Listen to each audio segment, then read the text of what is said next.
तुम मेरी मदद कर दो। मेरे ऊपर एक शेर ने हमला किया है। मेरी बछड़ी को मैंने झाड़ियों के पीछे छुपा दिया है। तुम उसकी देखभाल करो। भगवान तुम्हारा भला करेगा। कभी कोई तकलीफ नहीं होगी। तुम तो बोलती हो, तुम कोई साधारण गाय नहीं लगती। मैं साधारण गाय नहीं हूँ। मुझे वरदान मिला है कि मैं कुछ इंसानों से बातें कर सकती हूँ और सिर्फ जो नेक इंसान होगा वही मेरी भाषा समझ सकेगा। यानी कि तुम मेरी भाषा समझ रहे हो तो दिल के तुम बहुत नेक इंसान हो। मुझ पर एक एहसान करो, मेरी बछड़ी को ले जाओ और उसकी देखभाल करो। तुम्हारी बछड़ी वो ठीक तो है ना? हाँ, वो ठीक है, पर शेर किसी भी वक्त उसे मार देगा। मुझ पर रहम करो और मेरे बच्चे को अपने साथ ले जाओ। ठीक है, मैं तुम्हें वचन देता हूँ कि तुम्हारे बच्चे को भी मैं अपने बच्चों की तरह पालूंगा। तभी झाड़ियों से एक छोटा बछड़ा बाहर आता है। तभी गाय की मृत्यु हो जाती है।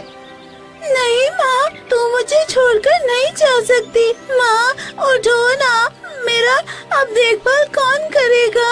शांत हो जा बेटी, अब तुम्हारी माँ इस दुनिया में नहीं रही। अब से हम तीनों हमेशा एक परिवार बनकर रहेंगे। पर मेरी माँ मुझे छोड़कर नहीं जा सकती। ये तो कुदरत का नियम है, जो आया है उसे जाना ही पड़ता है। रुको, मैं तुम्हारी माँ की अंतिम यात्रा अच्छी तरह से कर देता हूँ।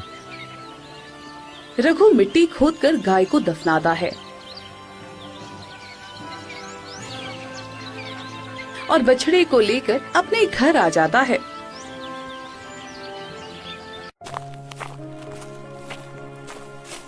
पिताजी, पिताजी, आपके आने में इतना वक्त कैसे लग गया? आप ठीक तो है ना? हाँ, मैं बिल्कुल ठीक हूँ बेटा। और देखो बेटा, तू कहता रहता था ना तेरा कोई अच्छा दोस्त नहीं है। मैं तुम्हारे लिए एक अच्छा दोस्त लेकर आया हूँ। क्या सच में पिताजी? कहाँ है मेरा दोस्त? ये देखो, एक बछड़ी है, एक गाय का बच्चा है जो बिल्कुल अनाथ है।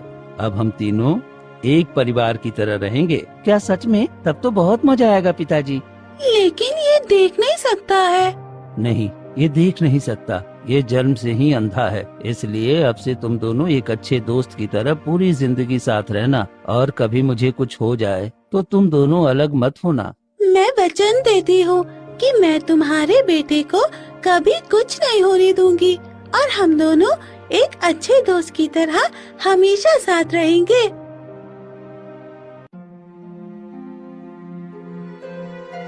दिन रात की मेहनत से धीरे धीरे समय बीतता है और देखते ही देखते 10 साल बीत जाते हैं।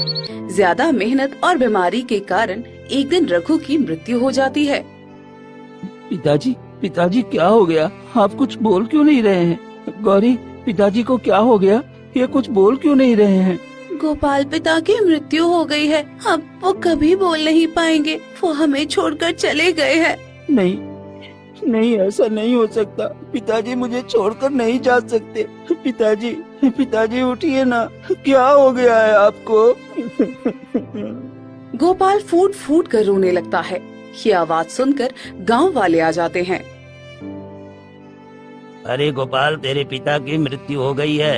अरे अब क्या होगा इस बेचारे अंधे का? अब तो इसका दुनिया में कोई नहीं है। कैसे ये अपने पिता का अंतिम संस्कार करेगा? हाँ, तुम ठीक कहते हो भाई। अरे जब से ये पैदा हुआ है, एक तो अंधा पैदा हुआ, ऊपर से इस बेचारे को इतना परेशानी और इतना काम करना पड़ा कि देखो, वक्त से पहले ही चला गया। अब पता नहीं इस अंधे का क्या होगा। हाँ हाँ, लगता है यही अपशगुन है। जन्म लेते लेते अपनी माँ को खा गया और देखो अब अपने पिता को भी खा गया।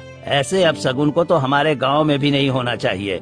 आप लोग ये कैसी बातें कर रहे हो? मेरे पिताजी की मृत्यु हो गई है और आप लोग अभी भी उल्टी सीधी बातें कर रहे हो। चले जाओ यहाँ से। अगर मेरे गम में शामिल नहीं हो सकते तो कम से कम मुझे ताना मत मारो, ये ठीक नहीं है। अरे इसकी अकड़ तो देखो, एक तो ये अंधा है और ऊपर से इसकी हालत इतनी कमजोर है। अरे अब तो संभल कर बात किया कर। एक तू और एक ये तेरा गाय, तुम दोनों क्या कर लोगे? पूरे गाँव में तो भूखे मरोगे। सभी गांव वाले वहाँ से चले जाते हैं। गोपाल, अपना दिल छोटा मत करो। गांव वाले तो ताने देते हैं। मैं तुम्हारी जिम्मेदारी उठाऊंगी। तुम्हें कुछ भी नहीं होने दूंगी। तुम्हारे पिता को वचन दिया था, उन्होंने मुझे अपना समझा, तो मैं तुम्हारा सहारा बनूंगी। तुम्हारी अच्छी तरह देखभाल करूंगी। गोपाल और गौरी मिलकर रघु का अंतिम संस्कार करते हैं।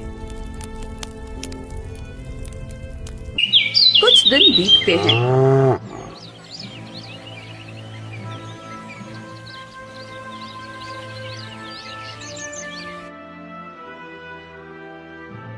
गौरी, मुझे बहुत जोर की भूख लगी है और मुझे कुछ भी दिखाई नहीं दे रहा। तो मैं क्या बनाऊं, क्या खाऊं, मुझे कुछ समझ में नहीं आ रहा है।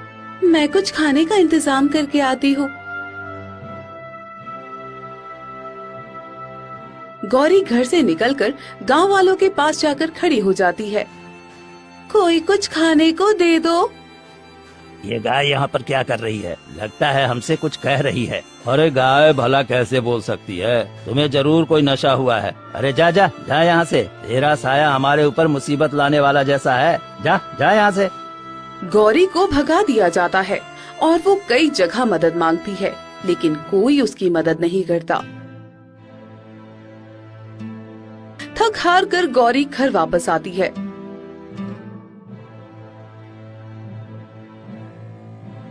क्या हुआ गौरी, कहीं कुछ खाने का इंतजाम हुआ क्या? मैंने गांव वालों से मदद मांगी पर कोई मेरी बात नहीं समझता, क्योंकि किसी के दिल में दया और प्रेम है ही नहीं। सब छल कपट से भरे हुए हैं। ये मेरी भाषा सिर्फ तुम और तुम्हारे पिता ही समझते थे और कोई नहीं। दिन बीतते हैं और दोनों की हालत दिन ब दिन खराब होती जाती है।